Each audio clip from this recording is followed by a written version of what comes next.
Okay, hello everyone, and welcome back. So for today, we're going to be once again just giving you some extra supplemental notes here.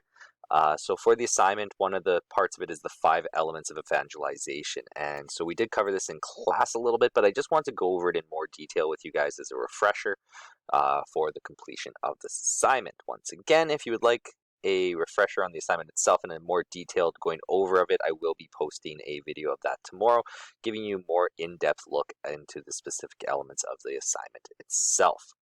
So we will get going. So the 5 elements of evangelization, if you remember, we looking at evangelization, the definition of it is to proclaim the gospel, essentially, is to go and proclaim God's message to society through our words and through our actions. And so what does this actually look like, though? What do these 5 elements actually mean? So there's 5 different steps to evangelization, 5 elements to it that are really the essential fundamentals. What does it look like?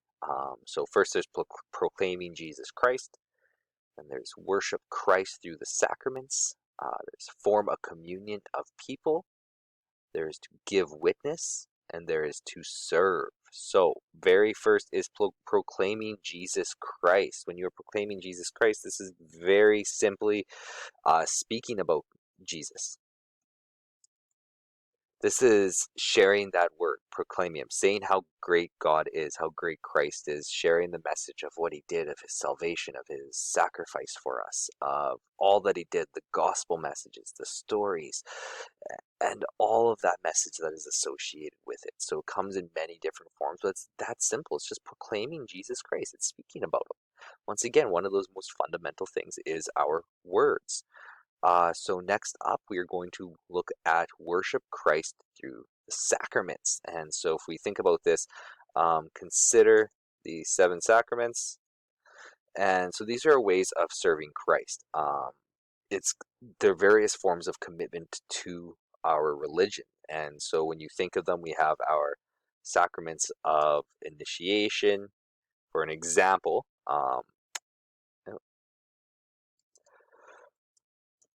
so you have sacraments of initiation, such as baptism or confirmation. And what these are initiations into the faith itself when you look at this. So I'm going to get rid of this, though, because it's just an example. I just want to put it there for you guys quickly. And so when you think of the sacraments, there are different ways of showing our faith. Confirmation, you are confirming your position in the faith. If you think of Eucharist, the deliverance of Eucharist to us, that is our acceptance of the actual teachings and our recognition of bringing God into our lives through Christ's body and Christ's blood. When you think of marriage, that's devoting yourself to love, as God called us to do. So all of the different sacraments, they're ways of worshiping Christ and showing our faith, demonstrating our faith to the world, whether it be from acknowledging it through a sacrament like confirmation, or even just living it through the recognition of our flaws, such as the sacrament of reconciliation. And so that's very good to look at for that.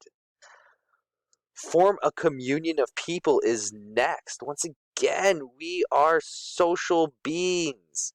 We require it. You are all seeing this right now. Even the people who call themselves introverts are going a little bit stir crazy. I think of the great quote, like, I might not want social interaction, but I at least want the choice to not have it. So we are social beings. The idea, though, is to come together. Evangelizing and sharing God's message, it's not a singular path. Um, yes, there is a singular element, a personal element to it, but there's also a social element to it. And so when you look at that, we need to come together. And if you just think about this, think about our world around us. It doesn't matter how good of a person you are if everyone around you is crap. It helps you, it helps the people that you're trying to help, but there's so much to work against. So when we form a communion of people, we're bringing everyone together in this sense, and we're able to then be more effective. First off, we're sharing our message. We're reaching more people. So we're having less people that suck, as I always like to say. But in addition to that, we're able to expand our forces. The more of us that work together, the more efficiently and effectively we can evangelize. We can reach more people. We can pool our resources better. We can use our combined numbers and intellect to better serve and to better speak of this stuff. So reminding, when we look at forming a communion of people, it's important to come together. Remember that this isn't just a singular one-off element. Next is to give witness. This is a major, major, major one. Super important. Yes, giving witness is a super important one. The biggest thing is we need to let people see us. We need to let people see us living these actions. Any one of my classes, and your guys' were not unique to this matter. Every class I address, every class I talk to, it's very quickly brought up the failures of Catholics and of Christians throughout history, and even in modern society. And that is one of the big reasons that people pull away from the faith. They have a hard time supporting a religion in which the people aren't even following its teachings properly. So to give witness is super important. We need to exemplify his faith. Giving witness means to allow others to witness us. Witness us living those actions, living as perfect beings.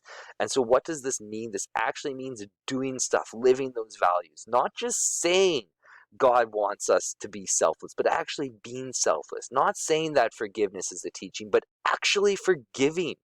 Remember, these things aren't easy to do. But when you do them, when you live by these values of Christ, it improves our lives and it improves the lives of everyone else around us in the world. Finally is to serve. So when we look at serve, this is the actual service. So this is community service. I don't know why my mic likes dying on me after about 7 minutes. It's pretty well timed to that, so we're still gonna keep going with this. But yeah, so it's the idea of service, going out into community serving. You can't just, once again, do these actions. You have to help others. You have to serve God. You have to help those that are below you to lift them up. That is our calling. That is a big part of it. It's one thing to forgive people, but if you're not actually taking any action to change anything in the world, then nothing's going to change. You're just going to be stuck in the same realm of having to forgive people because you're not actually changing the system. And that's where service comes in. Service is that changing the system, addressing the systemic inequalities that exist, the injustices that exist in the world. And so those are our 5 elements of evangelization, a little bit more explained to you guys. If you do have any more questions, do not hesitate to reach out to me. Like I said, I'm always happy to answer them. I'm going to be posting another student question answer as well today, so you'll be getting that, and tomorrow I'll be posting the update of the assignment as well to make sure that you guys have an in-depth understanding of that. I hope you are all having fun, being safe, and staying sane right now. Once again, keep those emails coming in. If you've made it this far, I just want to remind you guys, I miss you so much. I can't wait to see you again in the fall. If that's as long as it's going to be, I have no idea right now. But remember, I love each and every one of you. This is for all of you. I love you all. Don't forget that. No matter what's going on in your lives, have yourselves a wonderful day, a wonderful week. It's going to be beautiful out there starting today. So get out there, have some fun, and enjoy it. Thank you, everybody.